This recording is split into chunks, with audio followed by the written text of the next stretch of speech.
آئیے آج ایک ایسی دلچسپ تاریخی پہیلی پر بات کرتے ہیں جو سننے میں ایک تضاد لگتی ہے۔ یہ ایک ایسی کہانی ہے جو ہمیں سکھاتی ہے کہ کبھی کبھی 100% قابل بھروسہ ہونا بھی آخر کیوں کافی نہیں ہوتا۔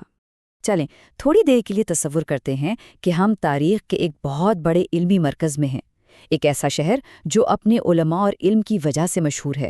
یہیں پر ایک ایسا حیران کن اصول سامنے آیا جس نے ایک بہت بڑا سوال کھڑا کر دیا۔ یہاں ایک سوال پیدا ہوتا ہے، اگر کوئی شخص ہر لحاظ سے ایماندار، سچا اور نیک ہو تو کیا کوئی ایسی وجہ ہو سکتی ہے کہ اس کی بات کو خاص طور پر ایک اہم علمی معاملے میں قبول نہ کیا جائے؟ یہی وہ راز ہے جسے آج ہم جاننے کی کوشش کریں گے۔ تو اس پہیلی کا جواب کہاں ہے؟ اس کا جواب ماضی کے ایک بہت ہی اہم کول میں چھپا ہوا ہے۔ یہ کوئی نیا نظریہ نہیں بلکہ ایک ایسا اصول ہے جسے علم کی حفاظت کے لیے صدیوں پہلے بنایا گیا تھا۔ آئیے اس اصل بیان پر ایک نظر ڈالتے ہیں۔ اور یہ دیکھیے، یہ ہے وہ اصل عبارت جو سیدھی ایک کلاسیکی اسلامی کتاب سے لی گئی ہے۔ اس سے یہ بات واضح ہوتی ہے کہ ہم کسی جدید نظریے پر نہیں بلکہ ایک مستند تاریخی اصول پر بات کر رہے ہیں جو صدیوں سے موجود ہے۔ یہ قول ہے عبد الرحمن بن ابی الزناد کا، اور یہ بہت صاف بات کہہ رہا ہے۔ انہوں نے مدینہ جیسے مقدس شہر میں 100 قابل بھروسہ لوگوں کی بات کی، لیکن پھر بھی ان سے ایک خاص علم لینے سے منع کیا، اور وجہ یہ تھی کہ وہ اس علم کے اہل نہیں تھے۔ لیکن اس کا آخر مطلب کیا ہوا؟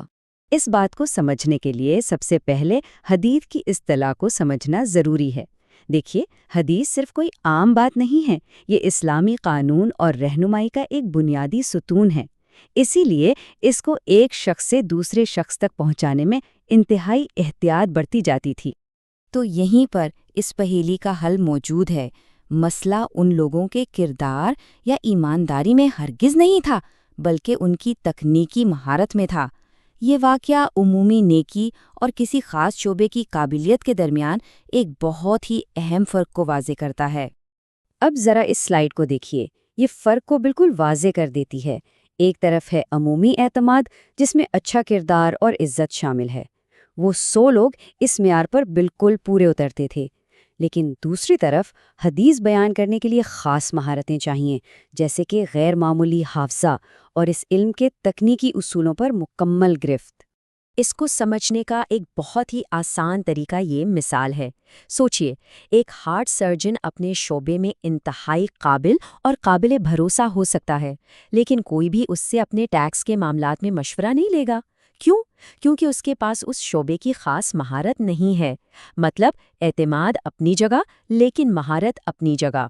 اور یہی وہ چیز ہے جو اس تاریخی اصول کو آج بھی اتنا اہم بناتی ہے۔ یہ ہمیں سکھاتا ہے کہ کسی بھی شعبے میں معلومات کی تصدیق کرنا اور اصل ماہر کی پہچان کرنا کتنا ضروری ہے۔ تو اس پوری گفتگو سے ہم کیا سیکھتے ہیں؟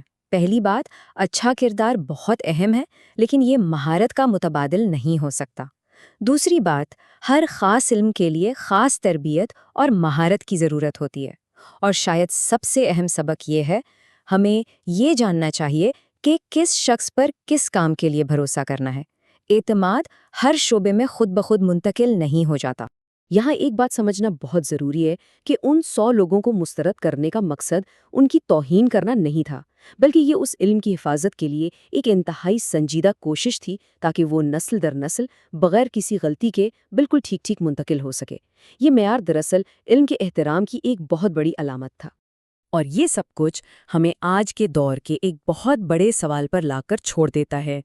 اس دور میں جب ہمارے پاس ہر طرف سے معلومات کی بھرمار ہے اور ہر کوئی ماہر ہونے کا دعویٰ کرتا ہے، تو یہ تاریخی سبق ہمیں اپنے ماہرین کو پہچاننے اور ان کی بات کو پرکھنے کے بارے میں کیا سکھاتا ہے؟ اس پر غور ضرور کیجیے گا۔